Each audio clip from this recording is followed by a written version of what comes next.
Mais quand on dit de quelqu'un qu'il est devenu semence, qu'est-ce qu'on est en train de dire? On est en train de dire simplement que, quelle est la caractéristique d'une semence?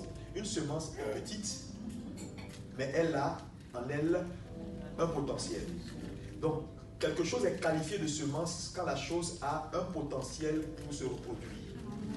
Donc, tout ce qui n'a pas en lui le potentiel de se reproduire ne peut pas être appelé semence. Amen. Donc, quand on dit de quelque chose qu'il a une semence, ça veut dire qu'il a en lui la vie. Un condensé qui peut l'aider à se reproduire selon son espèce. Voilà ce qu'on appelle semence. Est-ce qu'on peut me dire amen? Amen. Et Jésus s'est qualifié semence. Il dit, je suis le grain. Je dois tomber et mourir. Maintenant, il dit, vous, maintenant que vous êtes né de nouveau, vous devenez aussi une semence. Mais quel objectif vise en faisant de vous une semence? Ça veut dire quoi? Quand un chrétien donne sa vie à Jésus, Dieu comprime en lui le potentiel de sa destinée. Tout ce qu'il doit devenir, Dieu comprime ça en lui.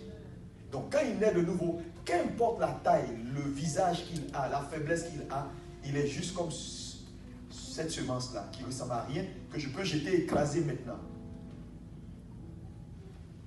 Mais dans ce petit truc que vous voyez là, il y a tout l'avenir de cette semence-là dedans. C'est-à-dire, imaginez c'était un noyau de mangue. Je peux dire cette semence est une forêt de mangue. Est-ce que je me suis trompé? Non. Je ne me trompe pas parce que dans la semence se trouve le potentiel pour devenir une forêt. Mais est-ce qu'on voit la forêt? Non. Pour voir la forêt, il faut que le processus soit engagé. C'est-à-dire que tu es quelque chose, mais tu as besoin de passer par un processus pour devenir la chose. Amen. Voilà là où les chrétiens font force route. Vous êtes nés de nouveau. La gloire de Dieu est déjà avec vous. Dieu vous a déjà établi. Dieu vous a déjà béni. Mais tout ça c'est légal, c'est sur papier. Si vous n'entrez pas dans le processus, vous ne verrez pas. Imaginez, je viens et puis les chercheurs de la NASA ont fait une étude sur la mangue du futur, ou le noyau du futur. Et puis on va voir le noyau de mangue, on me dit ce noyau de mangue est la meilleure mangue dans le monde. C'est-à-dire spécimen.